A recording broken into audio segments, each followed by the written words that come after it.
Jeans అనేది అది పుట్టుకకు సంబంధించింది. అంటే ఈయనతోటి బీఆర్ఎస్ లో తెలంగాణ వస్తే కొత్త సాంప్రదాయాలు కొత్త విధానాలని చెప్పి వచ్చిన తెల్లారే టీడీపీలో ఉన్నటువంటి వాళ్ళను కాంగ్రెస్ లో ఉన్నటువంటి వాళ్ళను జైన్ చేసుకున్నప్పుడు వాళ్ళు ఏ జైన్స్ అనుకున్నావయ్యా నేను అడుగుతున్నా. 2018లో కూడా కాంగ్రెస్ పార్టీ నుంచి 13 మంది ఎమ్మెల్యేలను జైన్ చేసుకున్నావు. ఇవాళ వాళ్ళ పార్టీ నుంచి రాగానే ఇవాళ రకరకాలు మాట్లాడుతున్నారు. ఫస్ట్ నీ పార్టీలో జైన్ చేసుకున్నటువంటి వాళ్లకు ఏ జీన్స్ ఉన్నాయని నువ్వు జైన్ చేసుకున్నావు. నీకు చిత్తశుద్ధి ఉంటే ఇవాళ కోర్టులో పోయి కొట్లాడుతున్నావు కదా, మరి ఆ రోజు వెంటనే తీసుకొని మంత్రులుగా కూడా చేసారు.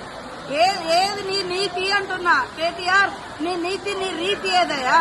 ఆ రోజు తలసాని శ్రీనివాసరావు యాదవ్ ను సబితా ఇంద్రారెడ్డిని తీసుకొని ఎమ్మెల్యేలుగా తీసుకొని అదే గవర్నర్ దగ్గర తీసుకుపోయి అత్యంత నీచంగా హేయంగా నువ్వు మంత్రి పదవులు కూడా ఇచ్చి రాజ్యాంగాన్ని ఉల్లంఘించిన నువ్వు ఇవాళ రాజ్యాంగ ధర్మాసనం కాడిపోయేటువంటి అర్హత నీకుందా?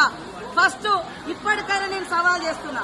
మా పార్టీలోకి వచ్చినటువంటి ఎమ్మెల్యేలు నువ్వు అంటున్నావు కదా, దానికి పునాదిగా నువ్వు కొత్త రాష్ట్రంలో మొత్తం 2014లో 2018లో ఎవరున్నా కూడా పాపం సర్పంచులున్నా ఎంపీటీసీలున్నా జెడ్పీటీసీలున్నా ఎమ్మెల్యేలున్నా ఎంపీలున్నా అందరినీ భయపెట్టి బలవంతం చేసి రకరకాలుగా తీసుకొని అలాంటి మార్పిళ్లకు శ్రీకారం కొత్త తెలంగాణ చుట్టింది నువ్వు. నీకు రాజ్యాంగం మీద గౌరవం ఉంది. ఇంట్లో పోయినంటే మరి నీ పార్టీలో ఉన్న ఒక్కరిని కూడా ఎందుకు నువ్వు రాజీనామా చేసి మళ్ళీ ఎలక్షన్కి రాలే? ఇవాళ డిమాండ్ చేస్తా ఉన్నావు. అదే కాకుండా ఇప్పటికీ మీరు సవాల్ చేస్తున్నావు. మీ పార్టీలో ఇతర పార్టీ నుంచి వచ్చిన వాళ్ళు ఇప్పుడు కూడా గెలుచున్నారు, వాళ్ళని కూడా రాజీనామా చేయించు. ఆ రోజు మా పార్టీ నుంచి వచ్చిన వాళ్ళు సబితా ఇంద్రారెడ్డి గాని సుధీర్ రెడ్డి గాని లేకుంటే ఇతర టీడీపీ నుంచి వచ్చిన తలసాని శ్రీనివాస్ యాదవ్ గాని మళ్ళా ఇప్పుడు ఎమ్మెల్యేలు ఉన్నారు కదా, ఆ రోజు వాళ్ళు రాజీనామా చేయకుండా మీ పార్టీలకు వచ్చారు కదా, మీ పార్టీలకు ఈ రోజు రాజీనామా చేయించి అప్పుడు మా దాంట్లోకి వచ్చిన వాళ్ళు అడిగితే జనం హర్షిస్తారు. కానీ